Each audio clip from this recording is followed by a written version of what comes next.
Hi, and welcome to Eating Plebian. Today we are doing pork schnitzel with Dijon mustard sauce. And this one is going to be a little bit more intricate in simply the number of ingredients, but very much like balancing things out. When you're talking about eating well on a limited budget, you've got three corners to a triangle. One of them is money, which very often we don't have, and the other two corners are time, and the third one is labor. So if you have two out of the three, then you're going to be eating well. So we're not going to be looking at the money aspect very much. This is not an expensive dish by any means, but it is certainly one that is really, really great for the plate. And it just takes a little bit of labor and getting everything ready for your mise en place before you begin. Let's look at the ingredients.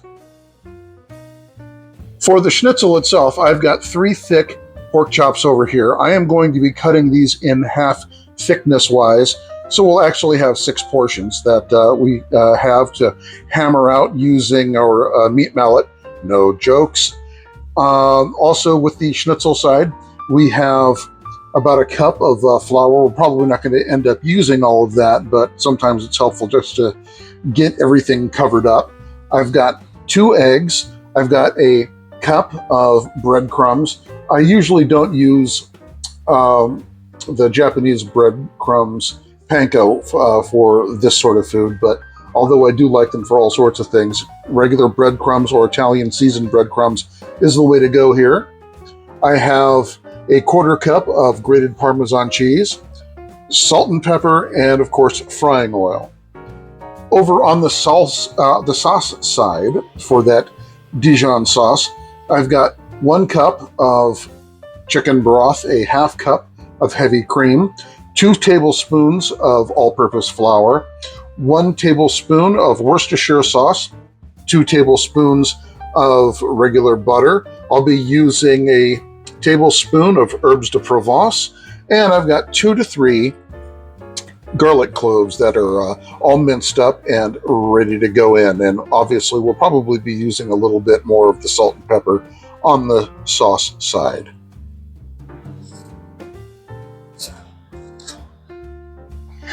Turning our attention to the pork, I'm just going to take these off and slice them up. And we're going to turn these into 6 out of the 3 that we have sitting on the table, because I'm going to want to pound these thin, and these things are far too thick even to pound, really. I have no idea what would happen to them if I tried. And I'm going to eliminate a little bit of this egregious fat here that's on the periphery. It's quite lean on the inside. So there's those 2. Make sure to be very careful when you're splitting stuff like this. You don't want to cut your hand. Hold the knife perfectly parallel to the plane of the cutting board. Go through, hold it lightly down. You don't want it to slip out of your hands, obviously. And I'm just going to take off some of this stuff, just like the other one. There's that. There's a little bit of meat in there, but I'm going to hack it off anyway because it's not going to survive the pounding process. And the last one. We'll get this on through.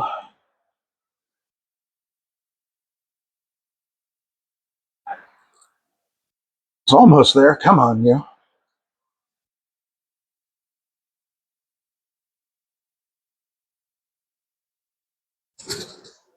All right. Boy, that one's got quite the frill of fat on it.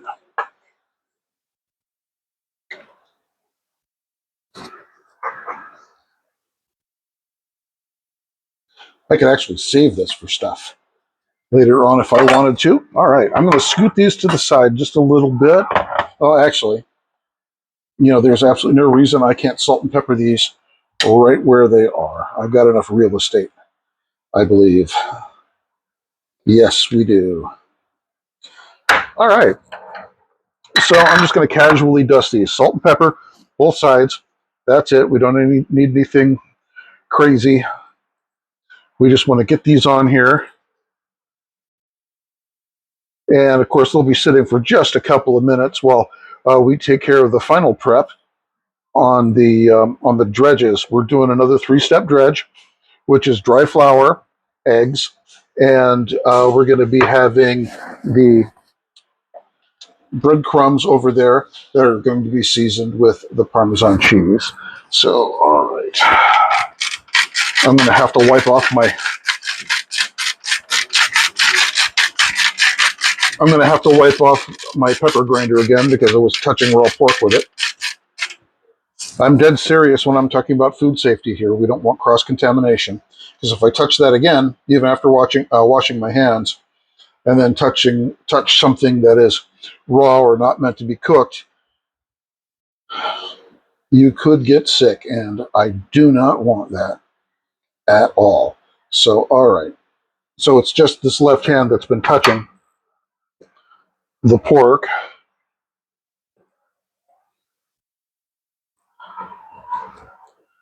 And getting it on. There we are.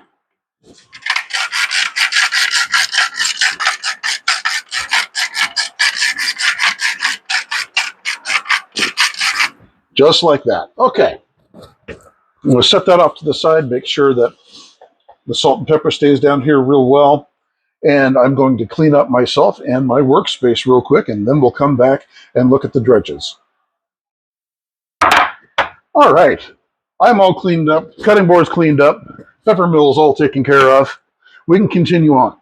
So I'm going to shove this over to the side a little bit, and I'm going to take a look at my dredges. So the salt and pepper is already on the meat, so I don't have to include it on any of these. I am going to strike my eggs, get that in the bowl, and we're going to need to beat these up a little bit. Nutty eggs, give me your lunch money. Yeah, no, not that way. Okay, we'll just get these in here. Just a light whipping just to get everything combined is all we really need here. I'm not making an omelet with this.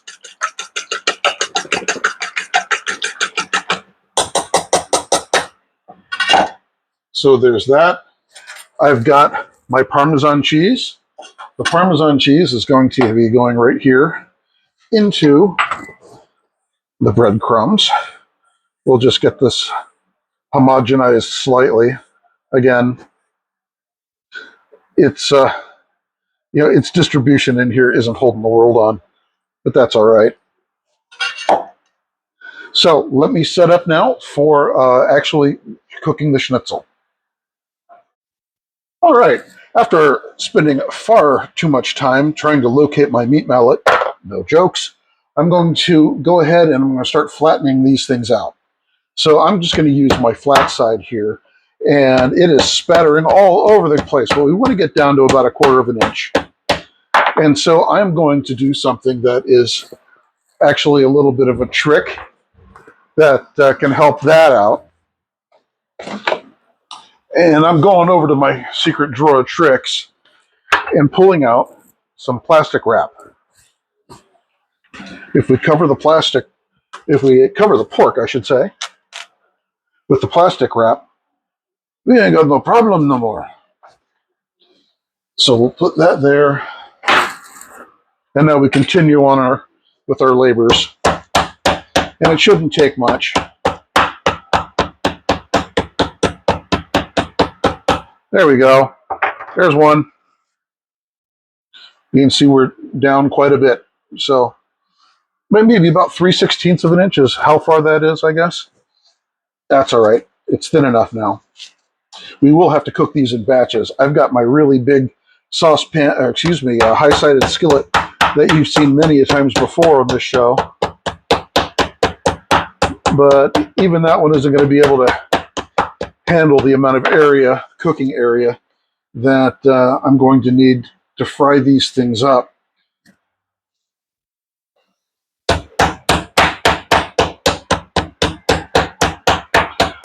Honestly, I was wondering if I was going to be able to get away with not using any plastic wrap.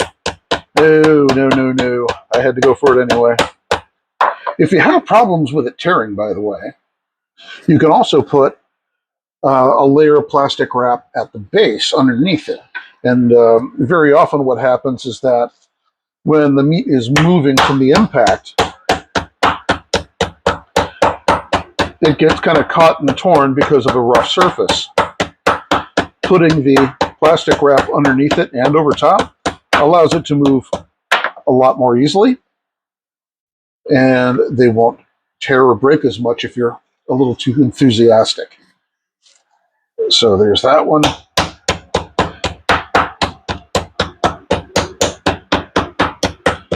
We're almost done.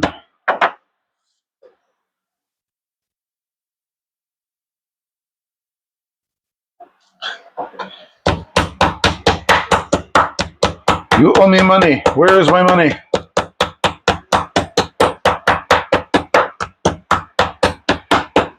You flat porker, you.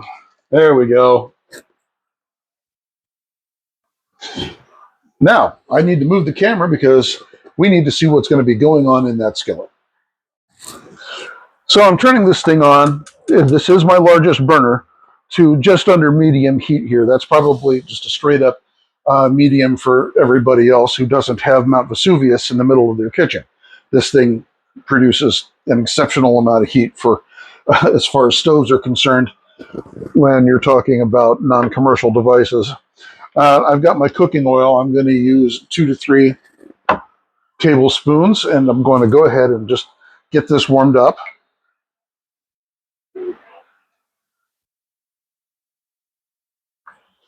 There's that. And we're going to wait for that to start to shimmer. I'm also going to turn on my vent hood. I do hope that the white noise doesn't affect our audio quality here. It hasn't seemed to so far, so we'll chance it. But when you've got a lot of oil flying around, you really want to do something about that. And give us just a minute. Our oil is now heated up enough. I can see it just starting to shimmer a bit. That's what we want. And so we're going to start off with this dredge, just a little bit on each one of these cutlets. Just a light dusting with the flour. That's all you need. It doesn't need to be caked on because this isn't the actual breading.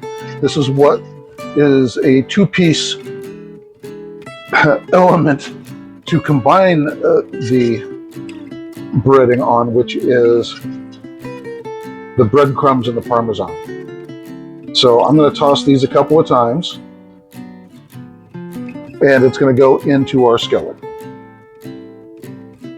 Looks good. I can add 2 more to this batch.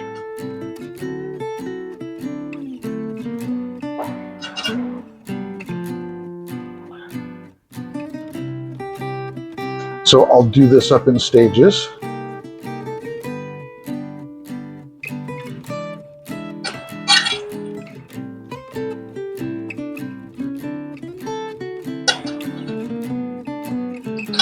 Yes, I'm aware of the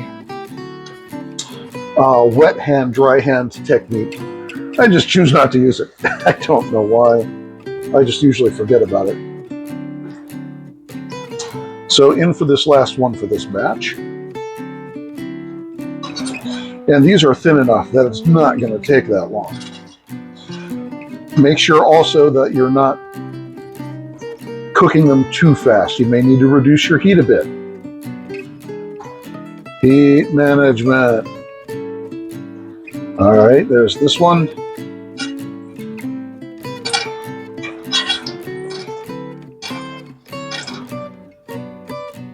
And it's going into the skillet.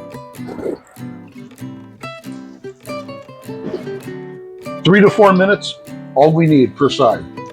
We'll be right back with you. All right, so now we're finishing up our second batch, and they look excellent. Now, I am placing these things over on a cooling rack. Why? Well, the secret to actually keeping these things crispy and not soggy is not putting them on a paper bag, not putting them on a plate with a paper towel on them, but actually using, like you would use a cooling grid, just for like cookies or anything else. That allows air to get underneath it and for the oil to drop away. Now, I do have a couple of paper towels underneath that, but there are feet on that cooling grid, and that feet, or those feet, plural, allows the air to get in, and it retains its crispiness. So now we get to deal with the sauce while those are waiting in the wings. You're right there. We're now about ready for our sauce. So what I'm going to do is actually use my center, kind of medium, smaller, a little bit gentler burner here. And I'm going to turn it on to about medium low. And I'm going to set my couple of tablespoons of butter in there and let that melt. We're also going to be adding, after it does so, some garlic. So I've got my little whisk nearby, and we'll be needing that anyway. Come on. Get the melted there, buddy. I use some transcription software to help me out with the subtitles on the site. Anytime I use, just jokingly, my own fake accents of whatever variety it happens to be, it throws it. I've really got to stop doing that because it then turns into an hour's worth of editing. Additional editing, I should add. So we're almost there.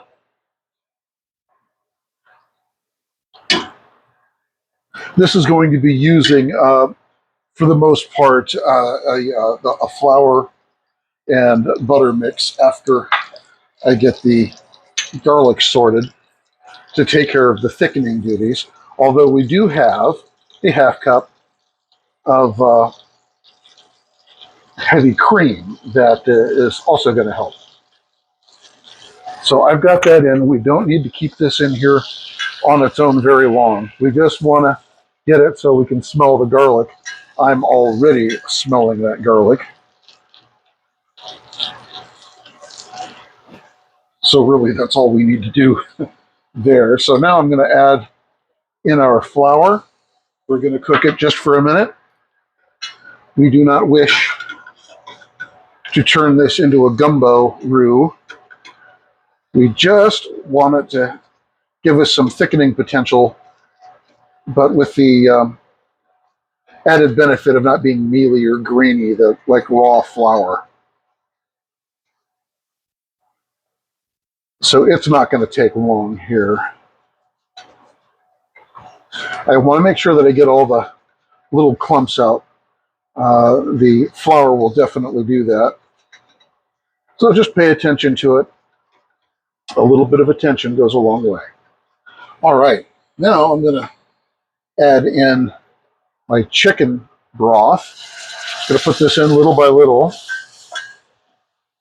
and spill it all over the place because, that's what I'm just going to dump it in.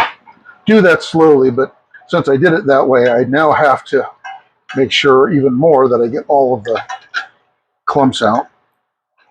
And it also means that I'm going to have to wipe my stove down after we get finished with this. Now, we need to bring it up to a boil, otherwise the roux will not thicken.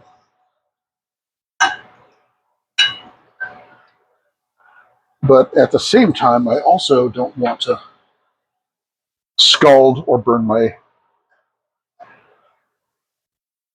my cream here. So I'm just going to add this in now. And when it starts to approach the boil, it will thicken up. But that is the safest way to handle the cream in this situation.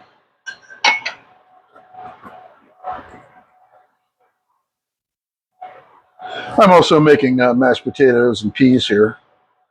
I figured that would be a good combo. I had peas the other night, but when you make mashed potatoes, you gotta have it. So we're just going to keep this moving, and we'll be back in just a minute. Well, we are just starting to bubble over here, so now comes the fun stuff. I need 2 teaspoons to 1 tablespoon of Herbes de Provence. I'm going to split that difference and put that in. I need my tablespoon of Worcestershire sauce. I'm going to put that in. We're going to give this a good stir.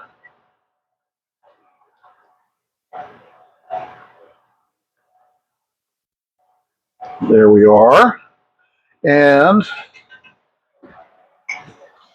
now I need to grab myself a spatula because I would say the guest of honor is probably going to be the pork cutlets, the Schnitzel, but its special guest, I guess, is going to be the Dijon mustard, and that's going in right there.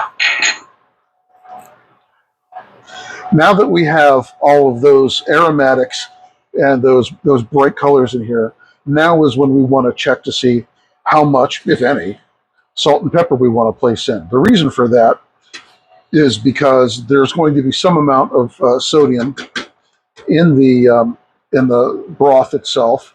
There's going to be a good amount both in the mustard and also the Worcestershire sauce. And so, if we just start blindly throwing stuff in, that could be an issue. Look at the legs on that. Perfect.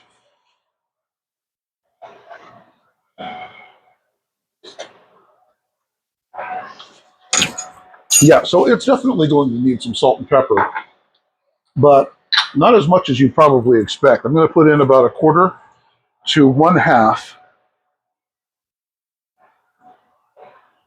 teaspoon. That's about it right there. And I am going to put in about the same amount of black pepper.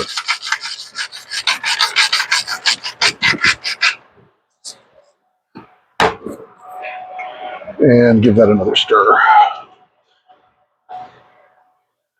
And so we've definitely got the right sauce consistency. You saw how it coated the back of the spoon there. And we are nearly ready to plate. I'm going to taste it one more time.